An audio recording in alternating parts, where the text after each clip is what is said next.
diz assim, capítulo 2 do Evangelho de Marcos, a partir do verso de número 1, diz assim: E alguns dias depois, entrou outra vez em Cafarnaum, e soube-se que estava em casa. E logo se ajuntaram tantos que nem ainda nos lugares junto à porta eles cabiam. E anunciava-lhes a palavra. E vieram ter com ele, conduzindo um paralítico trazido por 4. E não podendo aproximar-se dele por causa da multidão, descobriram o telhado onde estava e, fazendo um buraco, baixaram o leito em que jazia o paralítico. E Jesus, vendo-lhes a fé, disse ao paralítico: Filho, perdoados estão os teus pecados. E estavam ali assentados alguns dos escribas que arrazoavam em seu coração, dizendo: Por que diz este assim blasfemas? Quem pode perdoar pecados, senão Deus? E Jesus, conhecendo logo em seu espírito, que assim arrazoavam entre si, lhes disse: Por que arrazoais sobre essas coisas em vosso coração? Qual é mais fácil, dizer ao paralítico: Estão perdoados os teus pecados, ou dizer-lhe: Levanta-te e toma o teu leito e anda? Ora, para que saibais que o Filho do Homem tem na terra poder para perdoar pecados, disse ao paralítico: A ti te digo, levanta-te, toma o teu leito e vai para a tua casa.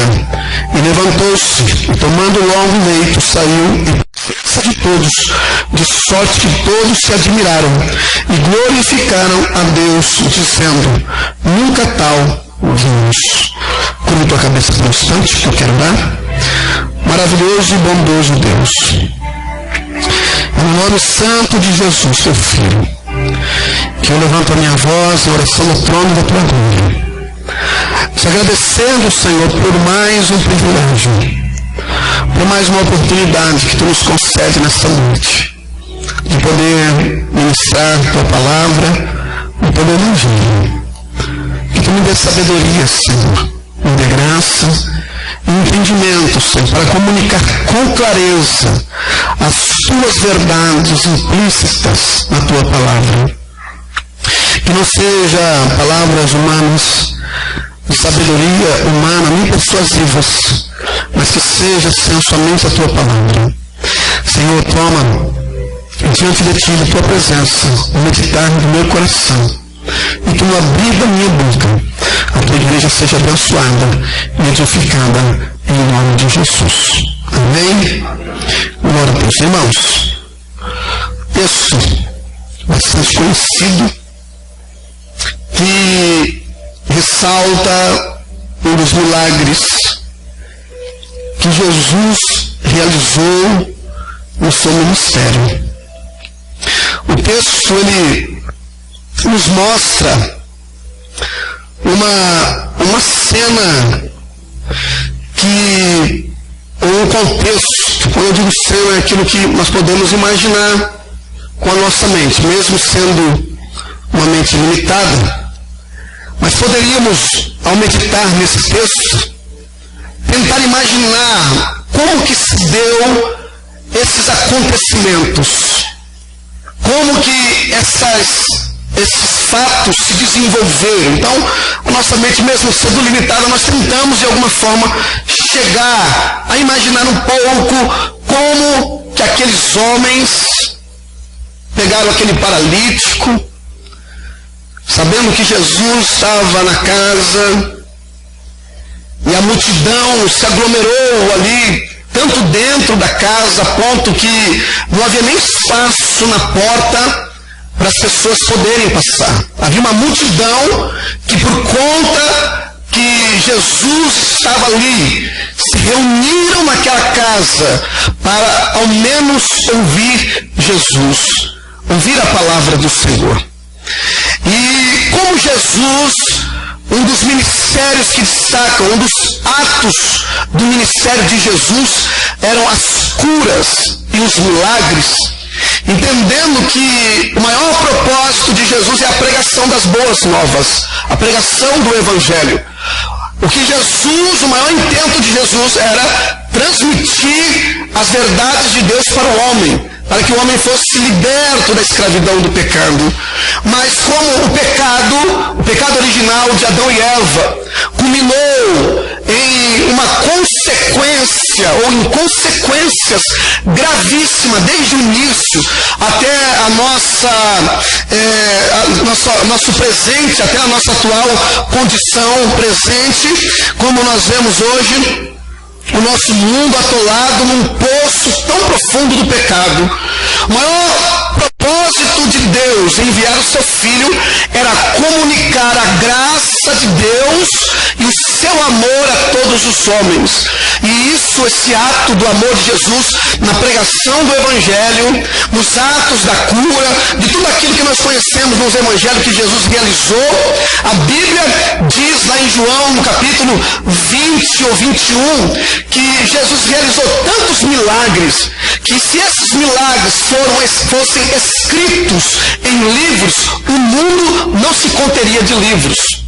Mas coube pela inspiração divina, pela inspiração do Espírito Santo. Deus deu a esses homens, como a Mateus, a Marcos, a Lucas e até mesmo João, redigir os acontecimentos que Jesus havia feito no tempo que ele esteve aqui na terra e no tempo que eles acompanharam a Jesus, com exceção de Lucas e Marcos, que não andaram com Jesus. Lucas era o médico, investigou, teve uma visão diferenciada dos outros, como o de Mateus e João, que andaram com Jesus. Lucas era o médico, tanto que Lucas, ele ressaltou bastante milagres que Jesus realizou. Ele foi muito mais minucioso do que os próprios apóstolos que andaram com Jesus em expressar acontecimentos e até mesmo as parábolas com uma visão até mesmo mais técnica, uma visão muito mais médica daquilo que ele era, mesmo sendo inspirado pelo Espírito Santo. E nós vemos nos Evangelhos que os apóstolos, esses homens, cuidadosamente tentaram colocar nas folhas, no papiro, pela pena, todos os acontecimentos que aconteceu através do ministério de Jesus. E chegando nesse texto, nós temos uma história linda, uma história bela, é um acontecimento histórico, não é uma fábula. Muitas pessoas dizem que o Evangelho é fábula, que Jesus é um mito, que ele nem existiu de fato, que ele é apenas mais uma lenda, que a história, homens que por um êxtase espiritual, por alguma experiência das suas loucuras, citaram a respeito desse homem lá de Nazaré, que talvez não existiram, mas há relatos, tantos escritos, históricos, e até mesmo dentro da condição da ciência, a prova de que Jesus, humanamente, ele existiu, ele não é um mito. Ele é o Deus verdadeiro, encarnado, feito homem, que veio a este mundo, como está lá em João, capítulo 1, que o Verbo se fez carne e habitou entre nós. E João diz, e nós vimos a glória do unigênito do Pai. Tudo que de Deus se pode revelar. Nós temos a revelação natural e a especial. A natureza revela a glória de Deus. A natureza diz que existe um design inteligente, alguém que por detrás dessa criação, desse universo, desse cosmos, alguém projetou de forma de uma sabedoria que ultrapassa qualquer sabedoria dessa terra. Eu entendo que é o Deus Criador, o nosso Pai, o Pai de Jesus, que ele enviou seu próprio Filho para morrer na cruz por nós. O ato de amor de Deus foi quando Deus deu o seu Filho, o próprio Deus se encarnou na pessoa de Jesus para revelar a expressa imagem do Deus invisível. Ele não é um mito, ele é real. Jesus não é história da carochinha e nem da filosofia religiosa. Ele é Deus vivo que pisou nessa terra, que marcou essa história e que dividiu a história entre o antes e o depois. Eu adoro falar de Cristo. A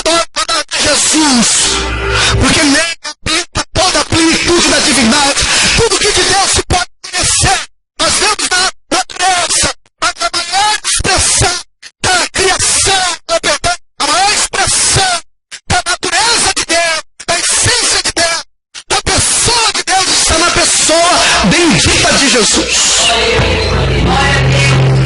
Se você crê, você sente a presença dele aqui nesta noite. Diga amém. Você está sentindo a presença do Senhor? E nesse acontecimento, nós temos uma história maravilhosa. Jesus está ali naquela casa. A multidão cerca aquela casa. E havia um paralítico.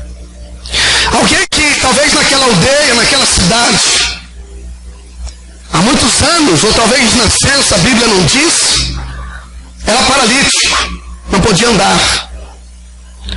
Era uma pessoa que estava limitada a uma cama.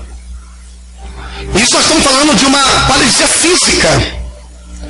Mas eu queria nessa noite transcender essa mensagem a um campo das nossas vidas, das práticas, do cotidiano, da praticidade, e perguntar a você nessa noite, que diante da situação que você tem vivido, o que é que lhe tem paralisado, ou o que é que lhe tem lhe paralisado diante da vida e das situações que você tem vivido. Quais são as circunstâncias que lhe têm lhe paralisado? Será que são os problemas da família?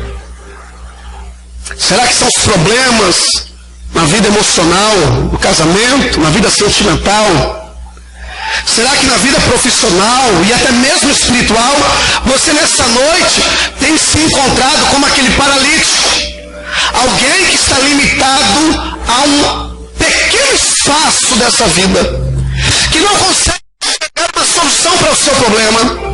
Alguém que não consegue ir além daquilo da qual está limitado no seu campo de espaço. O campo de espaço do paralítico era apenas uma cama. Aonde alguém colocasse aquele paralítico, ele ficava. Era uma pessoa imóvel na vida. Era alguém que não tinha a escolha de ir e de vir. Não tinha o direito de ir e vir, a não ser que fosse carregado. Era alguém que não podia expressar na sua vontade, por mais que ele tivesse um anseio, não poderia realizar nada nessa vida, o desejo de ir e vir. Se ele quisesse ir no templo adorar, ele não podia, a não ser que alguém o levasse. E pior, paralítico não entrava no templo, porque o templo era reservado apenas a pessoas perfeitas em estado físico.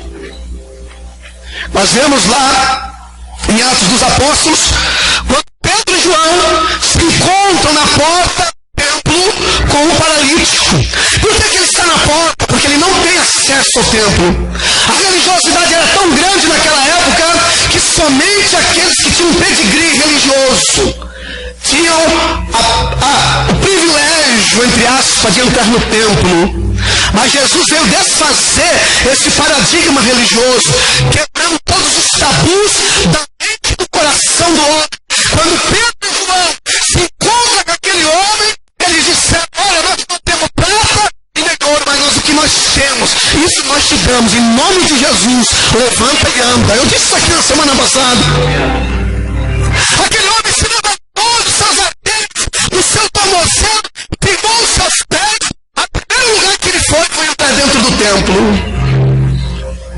Quantas pessoas têm estado paralisadas em alguma área da sua vida, mas nessa noite o Espírito Santo de Deus, através da pessoa do Filho Jesus Cristo, irá nessa noite curar a tua alma e o teu coração, irá curar a tua vida, para que você ultrapasse e venha romper com os limites que tem te impedido de você avançar.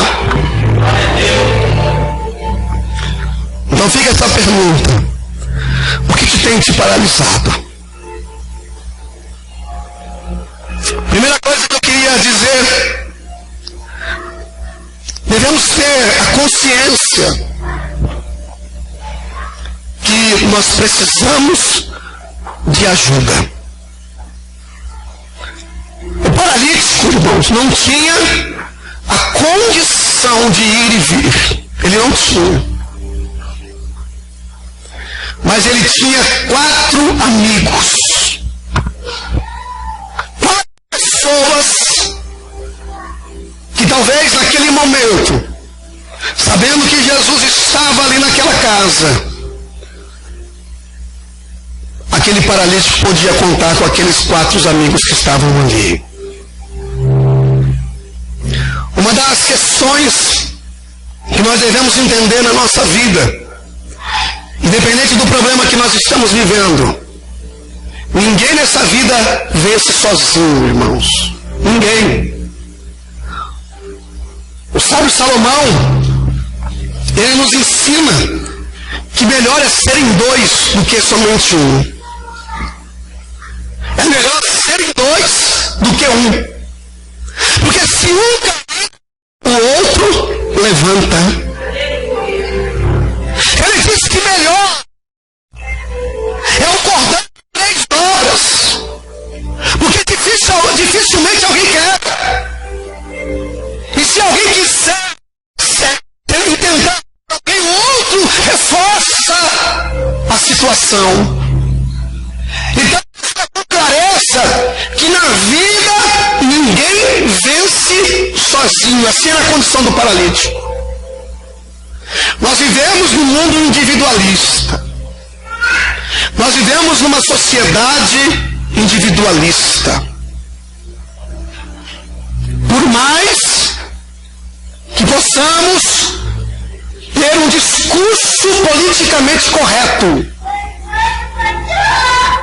por mais que tenhamos um discurso politicamente correto, ainda assim, vivemos numa sociedade egoísta, aonde as pessoas só olham para o seu umbigo.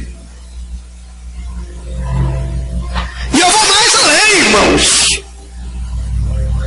porque eu não estou aqui para dizer que o mundo lá fora, porque não está na igreja, porque não vive dentro do templo, são as pessoas egoístas ou individualistas. Não. Nós estamos vivendo esse mal dentro das igrejas hoje em dia. Hoje a condição é aquela, cada um por si e Deus por todos. Cada um cuida de si e que se vire os outros. Cada um que se vire do seu jeito, eu me viro do meu. Por mais que nós subamos a esse altar e dizemos, irmão, vamos ter comunhão uns com os outros, nós vivemos esses últimos dias no mundo religioso o aspecto no coração humano que prejudica a comunhão, que é a individualidade. Graças a Deus que aquele paralítico tinha 4 amigos. Eu disse aqui que ninguém vence sozinho, irmãos. Bom é ter amigos. Eu não sei qual é a condição de vida, de família, mas ainda em Provérbios nós vemos um Deus que pode mexer muito com a igreja e com a nossa sociedade ou com o nosso vínculo social. A Bíblia diz em Provérbios que tem amigos que são mais chegados do que irmão. A visão é do irmão de carne, do irmão de sangue. Mas será que na igreja nós estamos vivendo isso? Será que às vezes as pessoas até mesmo que vêm à igreja podem contar mais com as pessoas lá fora do que com as pessoas aqui dentro que se dizem que são irmão? Irmãos, eu não sou universalista a ponto de dizer que todo mundo vai para o céu. Mas uma coisa eu tenho certeza, não tem tantas pessoas que não são crentes, que não tem um rótulo de santidade na testa, que não vive uma vida inclusa dentro de um contexto religioso, que são muito mais amorosas, que estendem muito mais as mãos. Eu vou além, viu, irmãos? Eu vou além. Tem até mais generoso do que crente dentro da igreja. Tem até o que sai na rua para distribuir alimento para os necessitados.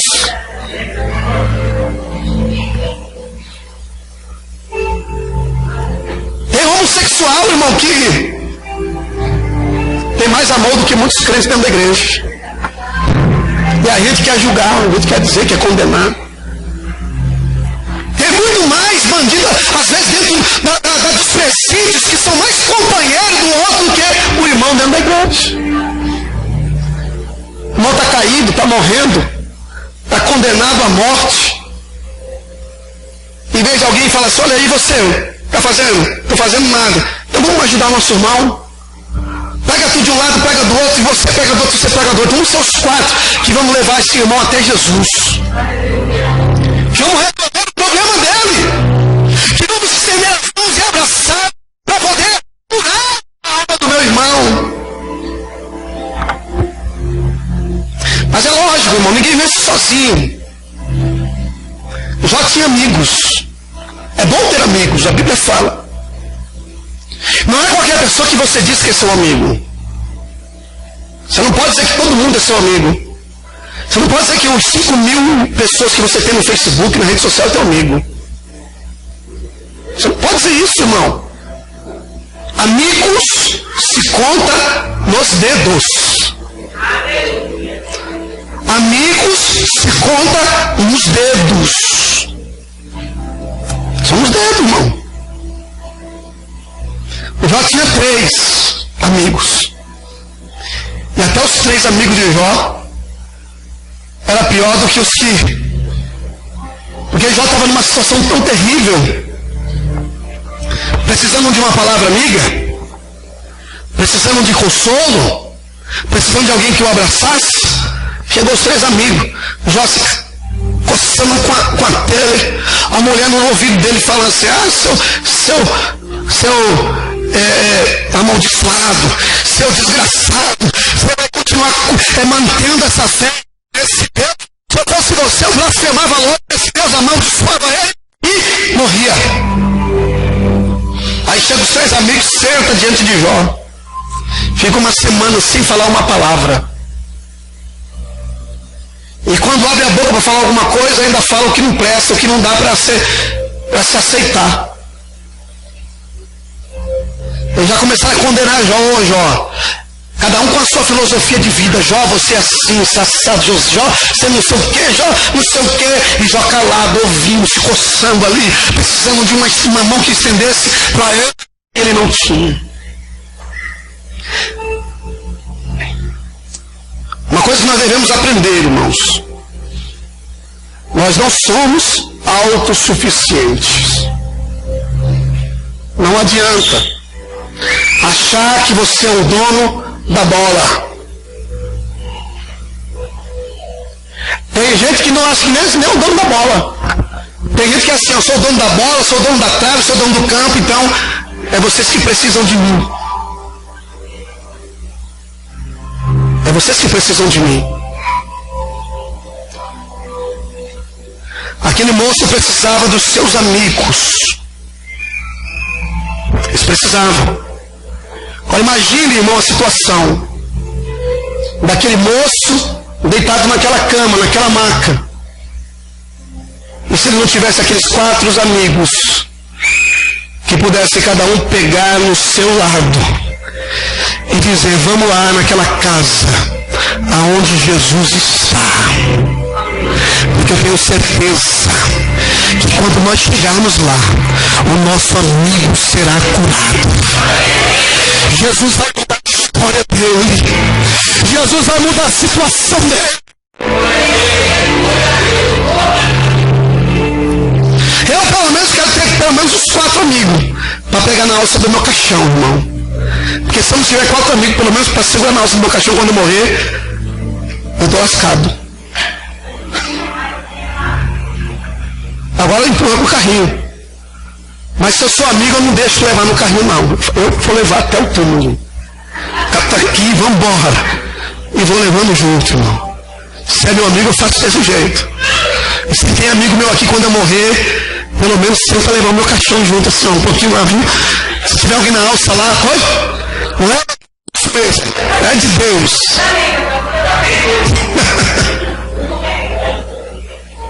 Precisamos de amigos, irmãos. Nós precisamos ter amigos. aquela musiquinha que diz assim, ter um amigo, a vida é tão bom. Não é bom ter amigos, irmãos? Você pode contar. Mas o problema não é ter amigos.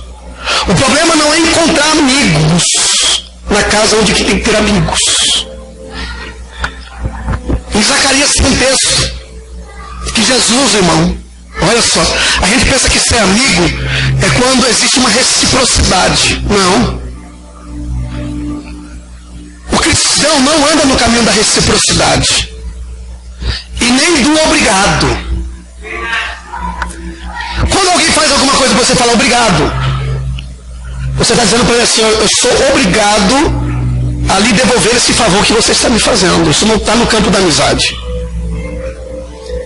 E se alguém lhe faz alguma coisa, você vai dizer, isso aqui é recíproco, porque eu também sou dessa mesma forma com você, eu vou agir da mesma forma com você. Na Europa, quando você faz um bem a alguém, a pessoa lhe responde, graças. Porque é uma conotação da palavra graça, favor imerecido. Jesus falou assim, olha, já não chamarei vós de servos, mas de amigos, se vocês obedecerem a minha voz e fazerem o que eu mando. Eu acho tão maravilhoso quando Deus fala de Abraão, Abraão, meu amigo. Porque a amizade, ela se define, irmão, na caminhada. É no dia a dia. Quem tem amigo não é aquele amigo que encontrou no Facebook, ou aquele ali, ou aquele assado, não, é aquele amigo que nas horas frias, nas horas de dificuldade, ele está ali do seu lado, com você. Você pode ser paralítico dessa história, ele está ali com você. E se ele sabe que ele vem para resolver o seu problema, ele não vai ser omisso para levar você até o confim do mundo para te ajudar. Meu amigo é ateu, meu amigo é homossexual, meu amigo é isso, meu amigo é aquilo. Não pode ser amigo de verdade. Conserve amigos. A Bíblia está dizendo a condição desses amigos, quem eles eram. Nem do paralítico, quem é o nome dele, de que etnia, por mais que eles fossem judeus, mas de que tribo eles eram, se eles eram samaritanos. A Bíblia não está dizendo isso. O que os homens se propuseram a carregar o seu amigo paralítico até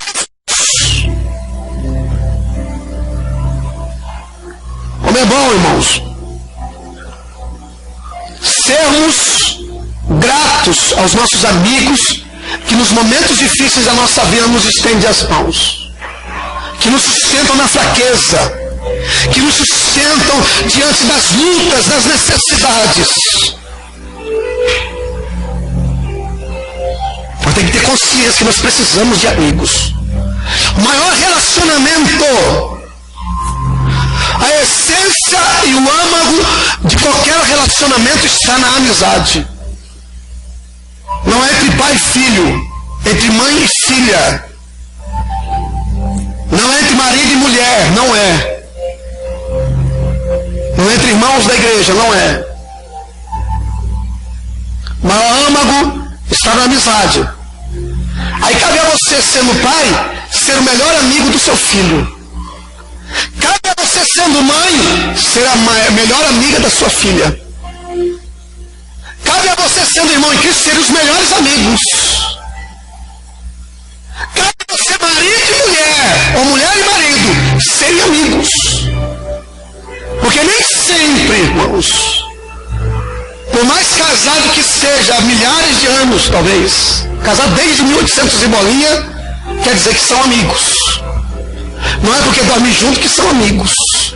Porque amigos dialogam, conversam, batem papo, sorriem, brigam, se perdoam. Amizade é isso. Amizade não é quando as coisas estão bem.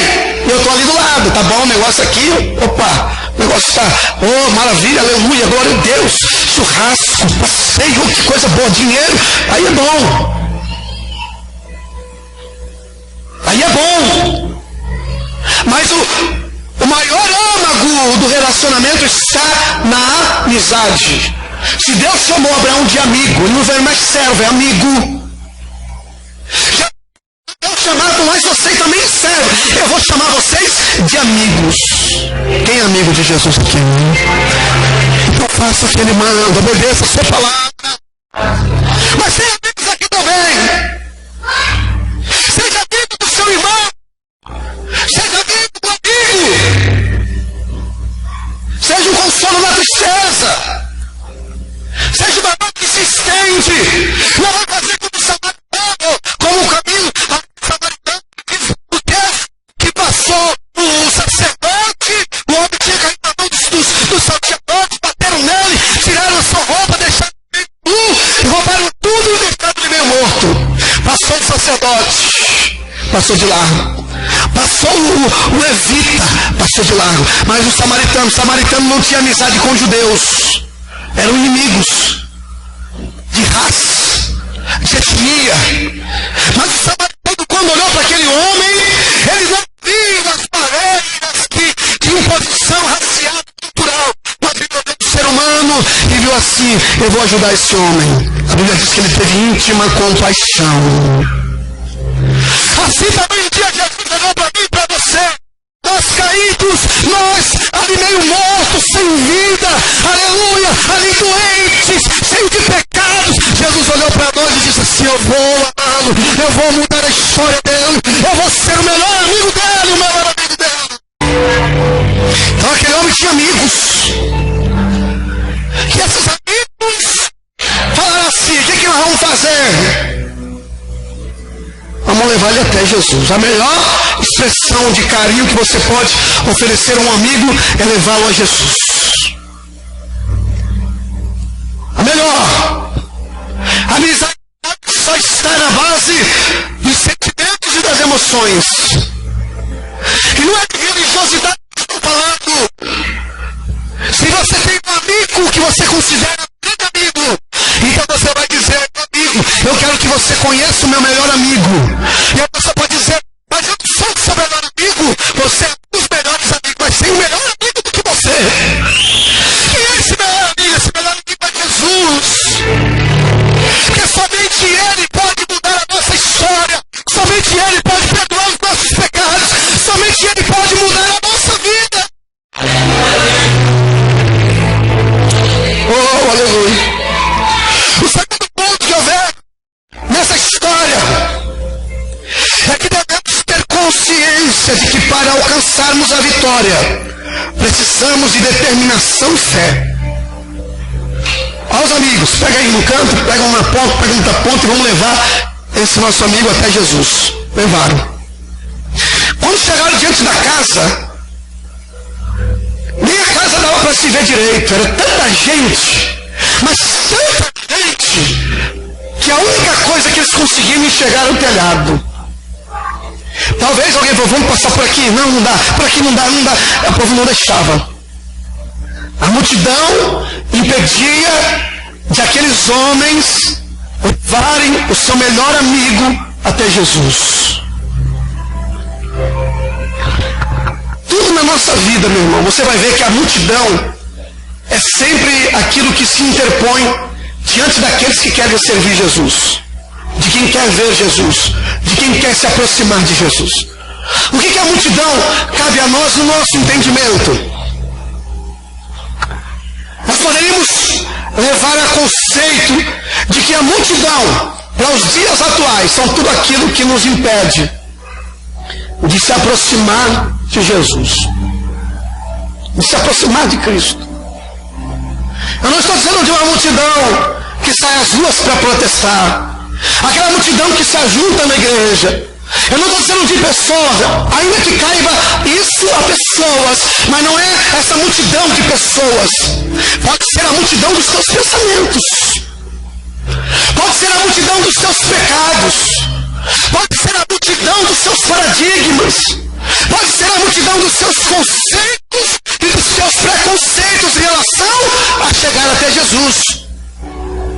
Porque a primeira barreira é que quando você chega, você vai ver aquela multidão, a multidão dos teus pensamentos que vão dizer para você: olha, é difícil você se aproximar de Jesus, porque Jesus é um homem tão santo e você é tão pecador que ele não vai te ouvir. Isso é a voz do diabo, irmãos. Jesus vai querer alguma coisa com você. Olha a tua cabeça, olha o jeito que você é, olha como você anda, olha o que você já fez, o que você já cometeu de erro. Você não presta, você não vai nada.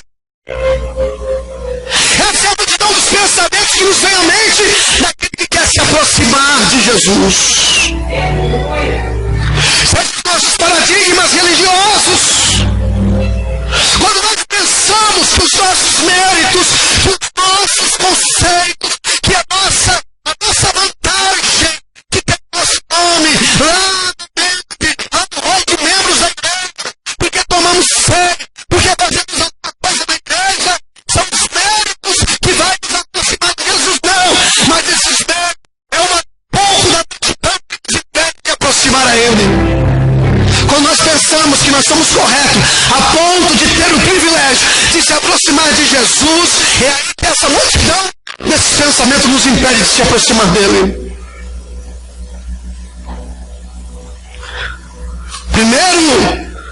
Primeira dificuldade, a multidão.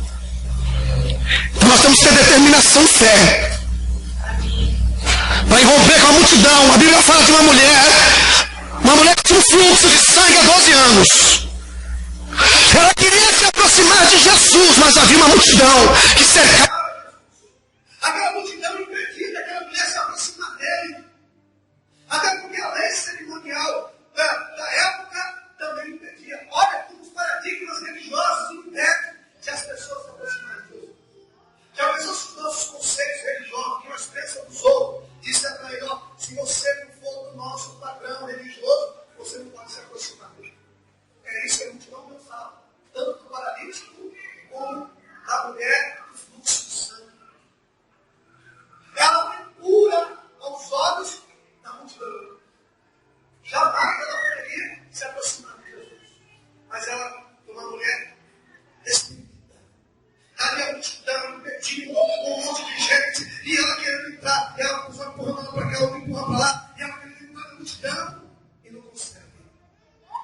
Mas o texto diz que aquela mulher foi, mesmo se arrastando. Imagina, irmão, se ela não conseguiu andando, mas ela foi por baixo das pernas, entrou, passou por aqui, passou, dribou aqui, dribou ali, chegou ao único espaço que ela teve para chegar até Jesus, foi ver o manto dele me arrastando no chão. Imagina aquela mulher. Essa multidão pode me impedir de chegar dele, mas uma coisa eu vou fazer: na hora das suas vestiduras eu vou tocar. Ele tem determinação, irmão. Fé e determinação. Nós esperamos muito por Deus, não fazemos nada. Não adianta ter fé que existe um Deus do céu sentado no trono que pode resolver todos os meus problemas quando eu não me levanto também na minha cadeira para poder me mover em direção do meu milagre. Deus só vai se levantar do trono do teu favor quando você se levantar do seu corpo. Tem que ter determinação. Ela foi, tocou nas vestes de Jesus. E Jesus parou para acontecer algo diferente. E alguém diz: mas Jesus, a multidão te aperta, te comprime. A multidão está aí. Dificilmente, como algo que você vai dizer que alguém te tocou, Jesus, como que pode? Peraí, mas houve um toque diferente. Porque quando alguém me tocou, de mim saiu virtude. Irmão, não deixe que a multidão impeça de você tocar em Cristo. Não deixe que a multidão dos seus pensamentos impeça de você se aproximar de Cristo. Não deixe que a multidão dos seus paradigmas te impeça de você tocar na obra do Mestre. Quem me tocou, mulher? Parece que não fui eu, Jesus. Tremendo de medo. Ele disse: a tua fé te salvou. Levanta sua mão nessa noite, meu irmão. Eu quero dizer uma coisa para você: antes que você toque em Jesus, Ele já tocou em você. O cego de Jericó ficou sabendo que Jesus ia passar. A multidão andando com Jesus, e ele sabendo o que está acontecendo aí. Do nada, mas eu estou ouvindo barulho. Alguém disse para ele: é Jesus de Nazaré que está passando aqui. Aleluia. Aquele jovem, aquele cego começou a gritar, mas ele começou a gritar dizendo: Jesus, filho de Davi, tem compaixão de mim. Jesus! E a multidão dizia o que para ele? Cala a boca! Jesus não vai te ouvir. Quem é que estava dizendo? Era a multidão.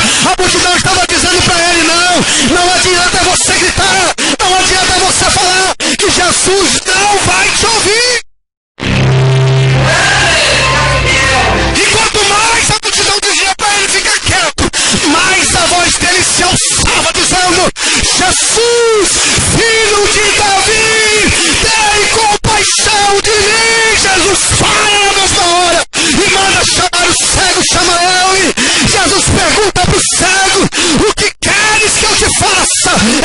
Jesus. Eu quero ver! Eu quero ver Jesus!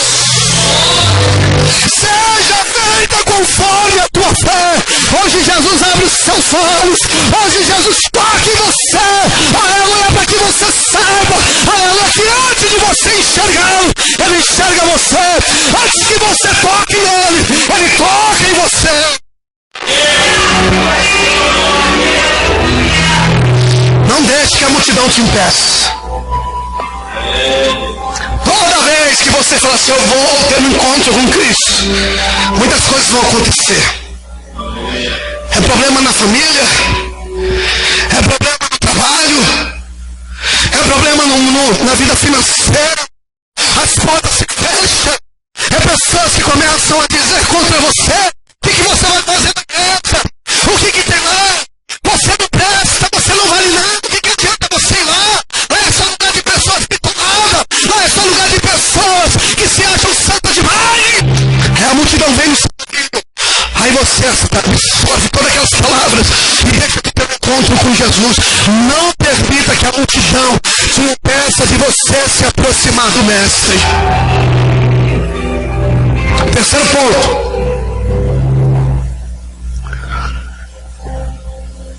Que nós devemos ter consciência é que a primeira vitória, ela não é externa, ela é interna. Antes daqueles moços entrarem dentro da casa, eles tiveram que vencer a multidão. Na porta não dava certo, porque na porta tinha uma multidão que a Bíblia diz que não cabia de gente.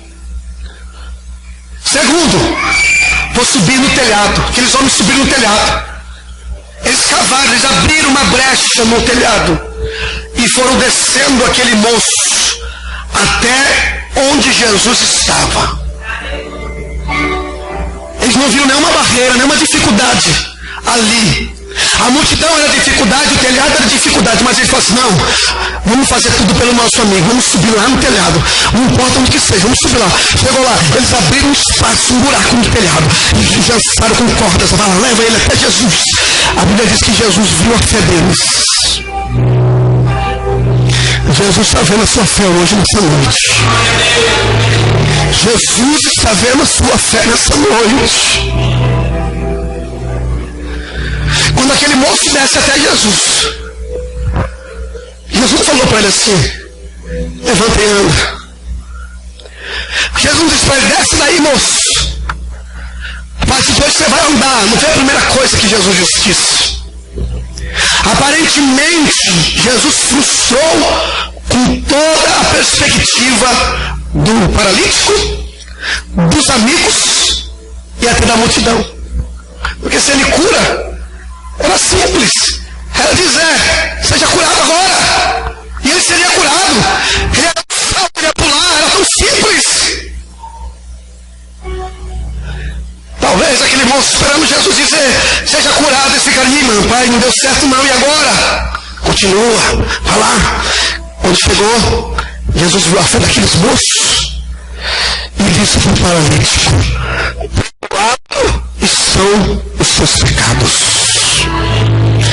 Toda vitória externa, ela começa no interior. Antes de qualquer cura física, antes de qualquer porta que Deus possa te abrir, antes de qualquer milagre que Deus possa fazer na tua vida ou na sua família, Ele quer curar o teu interior. Ele quer curar a tua alma. Ele quer perdoar os teus pecados. Ele quer ter um relacionamento íntimo contigo. Ele quer revelar o seu amor para com você. Não importa se você vai andar de imediato, não importa se o seu problema vai se resolver, mas a primeira coisa que Jesus quer fazer na sua vida é te dar a salvação, a libertação, a cura, a transformação, a mudança de pensamento, a mudança de vida.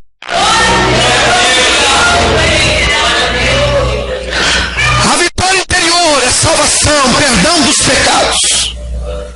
Às vezes a gente fica só na vitória exterior, irmãos. Jesus não quer te dar vitória exterior. Ele quer começar lá dentro, na tua alma, no teu coração. O que é que aflige você? Qual é a falha que você tem carregado na sua alma? Qual é a dificuldade que você tem enfrentado?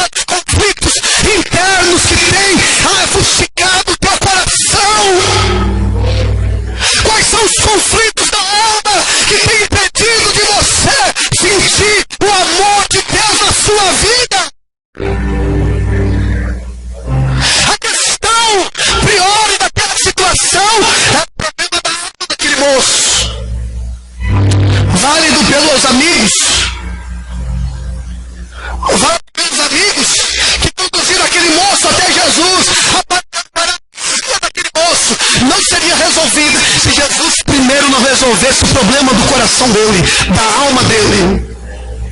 Às vezes a gente quer de Deus muitos milagres. Às vezes a gente quer de Deus que Deus nos abençoe em uma área da nossa vida, que Deus faça alguma coisa na nossa família. Mas a primeira coisa que Deus quer fazer é um milagre dentro de nós.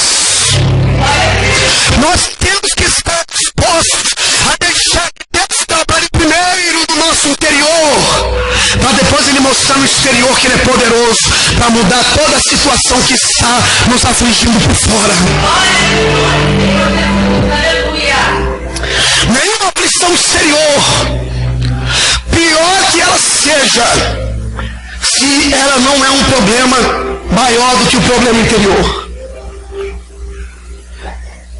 O problema de Jó não tinha nada a ver com o problema interior, porque antes de Jó ser afligido, antes de Jó perder tudo que ele tinha, ele já tinha sanado todo o problema interior.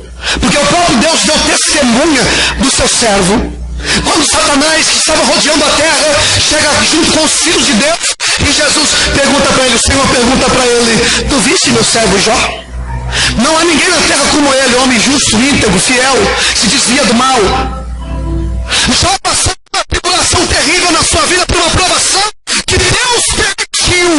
Mas o problema não é que Deus queria curar o interior de Jó, porque Jó já estava sarado. O problema de Jó não estava na condição do exterior, até na doença. O problema de Jó não estava nem somente no interior, mas Deus estava provando para nós, mostrando para nós, deixando uma história, que independente das nossas circunstâncias, a nossa adoração, a nossa fidelidade, o nosso amor para com Jesus tem que permanecer sempre o mesmo, independente das circunstâncias que estamos vivendo.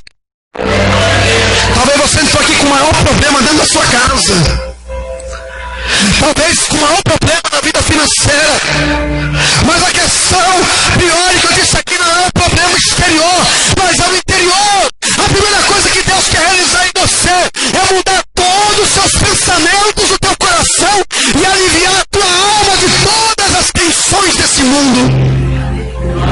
Às vezes nós queremos levar uma carga que não é nossa e ficamos paralisados ante as dificuldades, ante aos projetos da vida, antes de todas as situações que estamos vivendo. Aí o problema é que a gente projeta tudo aquilo que nós não conseguimos no problema que está acontecendo na nossa vida. Mas antes de Deus resolver o problema que está fora de você, Ele quer resolver lá dentro. Pois toda vitória exterior só começa com a vitória interior. Toda vitória pública, meu irmão, ministério público, nada a ver com política, é um ministério público, pessoal, é aquilo que se manifesta publicamente para as pessoas. Nada disso é manifesto como vitória e sucesso se primeiro não for ganho, vencido no mundo interior. No mundo interior. Antes de nós queremos resolver qualquer coisa que está fora, temos que resolver o que está dentro. Existem pessoas que vivem um turbilhão de situações dentro de si, sempre achando que o problema está lá nos outros, está lá fora, está no A, está no B. Isso aqui é proveniente, sabe? O que está entre essas duas divisões, meu irmão? É o orgulho. Nós aprendemos aqui na semana passada sobre o orgulho. Naamã é um exemplo claro disso. Naamã, a Bíblia diz que ele era um homem valoroso. Ele era chefe dos exércitos da Síria, era um general. Mas a Bíblia diz que, porém, ele era leproso. Esse porém na nossa vida, meu irmão, essa lepra que nos contamina, não é a questão exterior. Lepra tem muito a ver com o pecado. Então, quando aquele homem tirava a sua armadura, a primeira coisa que ele via inserido dentro de si, no seu corpo, era aquela lepra. Imagine a vergonha, a dor que aquele general, que aquele oficial do rei da Síria tinha que enfrentar todos os dias.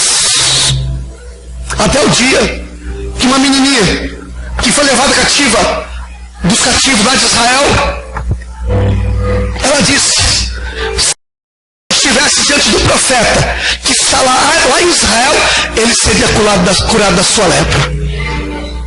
Uma menina, irmãos, serva da casa, escrava, Falou, olha, se tu estivesse lá diante de Eliseu, o profeta lá em Israel, isso aí, ó, já tinha sido resolvido.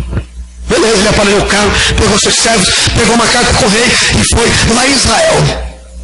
Chegou em Israel, ele foi no rei, e levou aquela carta do rei pedindo que o rei curasse o seu general. O rei pegou aquela carta, rasgou as suas vestes e disse, mas quem sou eu? Sou eu, Deus agora? Eu acho que esse povo está querendo arrumar alguma confusão comigo, estão querendo alguma situação. Então eu já tinha revelado para quem? Para Eliseu. Por isso que é bom ter profetas de Deus, meu irmão. Cadê os profetas de Deus? Aonde é profeta de Deus, homem e mulher de Deus? Não olhar para que fique no corpo, na vida de alguém. Deus quer levantar uma geração de homens e mulheres cheios de Deus. Não é cheio de lepra não, meu irmão. Porque não adianta a gente vestir a melhor armadura. Pode ser a melhor armadura, mais brilhosa, mais cumprir o que seja, essa brilhar na luz do sol. Mas ser uma lepra. Não adianta a gente estar bonito por fora e podre por dentro. Jesus condenou os fariseus quando ele disse, vocês são sepulcro caiados, porque por fora vocês são bonitos, mas por dentro estão cheios de miséria e de pecados. Oh, aleluia. Jesus está aqui, meu irmão. Eliseu mandou um recado, para que tu saibas que é profeta Israel. Aleluia, manda Naamã aqui, porque tem um homem aqui, tem um profeta aqui nessa terra. Vai lá, Naamã, na casa de Eliseu. E antes que ele chegasse na casa de Eliseu, na porta, Eliseu falou assim para o seu moço, vai lá e diz para aquele moço, para Naamã, se mergulhar 7 vezes no Rio Jordão.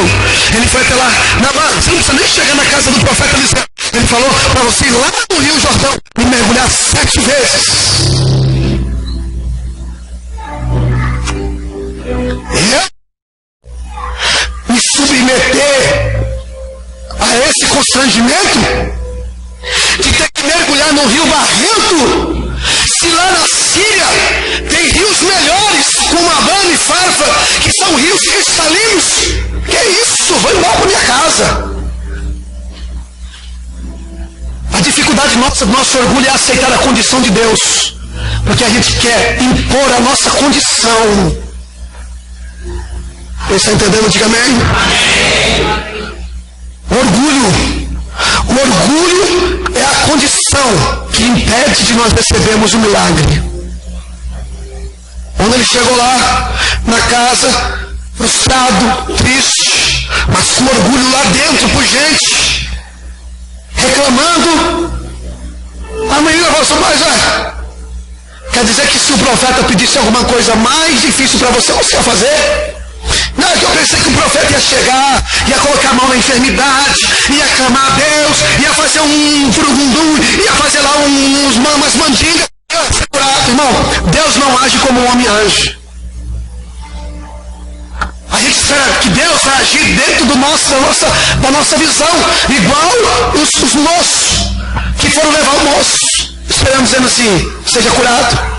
Igual o paralítico esperando, eu vou ser curado, mas ele não disse nada. Igual a multidão que estava ali, cadê? Jesus não falou que ele ia ser curado. Ele não podia dizer que ele poderia ser curado, ele seria curado na hora. Mas Jesus foi mexer, sabe onde? Lá dentro da ferida do paralítico. Não era nas pernas, não era nas mãos, mas era na alma do paralítico. Porque algo lhe paralisava, algo lhe deixava mal. Naamã, assim, mesmo se ele tivesse pedido algo difícil, eu ia fazer, mas ele pediu algo tão fácil. Você vê, irmão, que as duas condições estão no campo da dificuldade e da facilidade. A gente sempre quer colocar a ação de Deus na dificuldade, não na dificuldade dos nossos problemas, naquilo que Deus requer de nós. Nós sempre falamos, difícil, não dá. Obedecer a Deus não dá, não, é muito difícil. Sabe por quê? Porque por causa do orgulho. O orgulho é que nos impede de obedecermos a Deus. Aí ele falou, se é verdade, se ele tivesse pedido algo difícil, eu faria.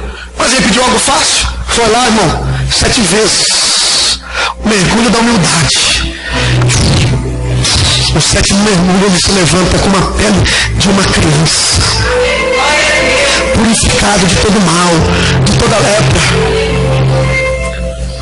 Aquele moço, quando ouviu Jesus dizendo, perdoados são os seus pecados, talvez ele não esperava aquela palavra. É que ele nos ama, é que ele tem um plano na nossa vida, e às vezes a gente não quer entender isso. A gente só quer o superficial, só quer o secundário. Não, eu só quero o meu milagre, Jesus. O meu milagre está muito bom. Eu não quero que você trate na minha alma. Eu não quero que você mexa lá dentro do meu coração. Eu não quero que você mexa nos meus paradigmas. Eu não quero que você, Senhor, fale alguma coisa que vai de encontro ao problema interno da minha alma. Não, eu não quero isso. Nós precisamos deixar Deus mexer lá na onde nós não queremos que Ele mexa. Deixa Ele mexer aí, no seu achismo, nas suas tradições, naquilo que você acha e acredita que é e que deve ser. Deixa Ele mexer nisso.